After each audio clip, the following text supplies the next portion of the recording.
God is using Trump just like he used King Cyrus in the Bible, a powerful leader who wasn't necessarily religious, but still fulfilled divine prophecy. Back in 2016, nobody could believe a billionaire real estate guy would become president. But here's the interesting part. Ancient prophecies talked about a leader who would restore order and protect religious freedom, just like Cyrus did for the Jewish people. Trump signed executive orders defending religious liberty, moved the embassy to Jerusalem, and stood up for conservative values. Even his critics admit he did things no other president has dared to do. The Persian king Cyrus wasn't perfect either. He was rough around the edges and didn't follow Jewish customs. But God still used him for a greater purpose. So whether you love him or hate him, you gotta admit the parallels are pretty crazy. In a time of chaos, both Trump and Cyrus emerged as unexpected leaders who changed the course of history. Sometimes the most unlikely people end up being exactly who we need.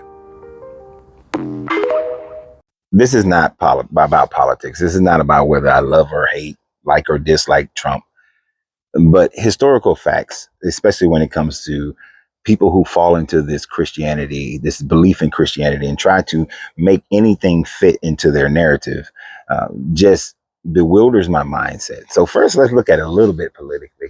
So here's the thing. A billionaire, or basically a rich person, becoming president of the United States.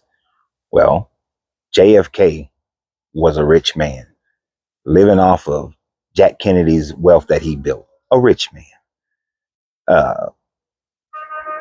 LBJ, a rich man. Clinton, already a rich man. The Bushes, very rich people who became president. It is very few and far between where you don't find someone who is already a multimillionaire in some form or fashion becomes president. Sure, our Congress personnel who become presidents are not rich, but they are still part of that 1%, or at a minimum, the 10%. So poor people or middle income people do not become president. Rich people become president of the United States. So, and for most countries, rich people become presidents or prime ministers and so on and so forth. So that part is stupid. There is no parallel between him and Cyrus. Cyrus was a king. He was a emperor over the Persian Empire. And then to suggest that there's a parallel between Cyrus and him protecting the religious freedoms of the Jewish people when he released them from Babylon in 534. Understand, one, Cyrus was a practitioner of Zoroastrianism, which Zoroastrianism was a monotheistic religion at the time frame, and it was pretty much one of the few, if not only, monotheistic religions in the Levant at that time frame. The Jewish population at that time frame was still worshiping El and his wife Asherah, so they had not become monotheistic, because the writings of the Bible that you look at today, that you believe in, of the Old Testament, was not written. It wasn't written until the midst of that time and after that time frame, when they learned about Ahura Mazda and Agramenya, and understood Agramenya being the devil, Ahura Mazda being God, El. That it was after that time frame that they put away their beliefs in Yahweh / El and his wife Asherah and their children Mot and Baal. This was at that point in time that they put those away and just went and made El this ethereal god of eternity, copying that which they had learned under the Persians. Now, Darius wasn't protecting religious freedoms. Darius was sending them back to rebuild Jerusalem, and to maintain them as a vassal state.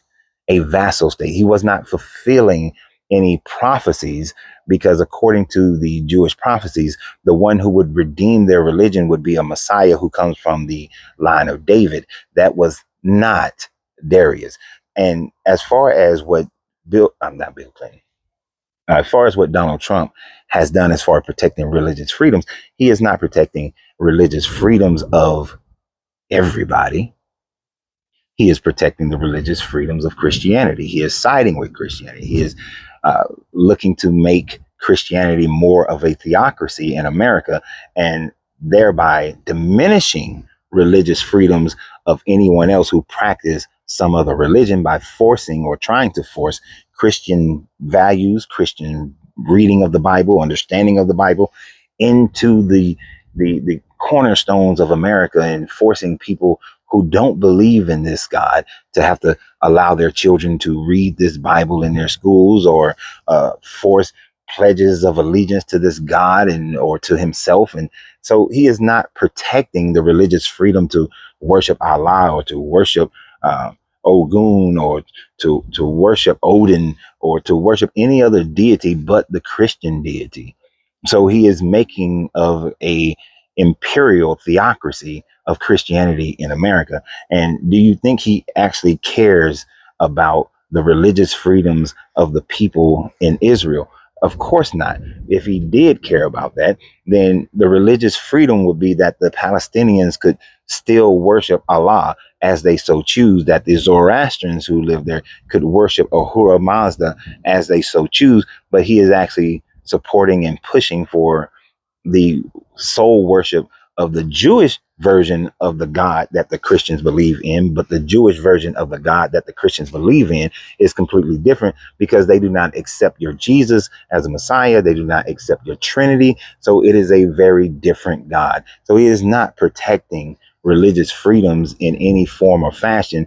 And the reason why I stand up to this is simply because if I don't stand up for the religious freedoms of other people because they're going after them, the question then becomes, who stands up for me when I don't want to be forced into this religious indoctrination? Because if I'm forced into this religious indoctrination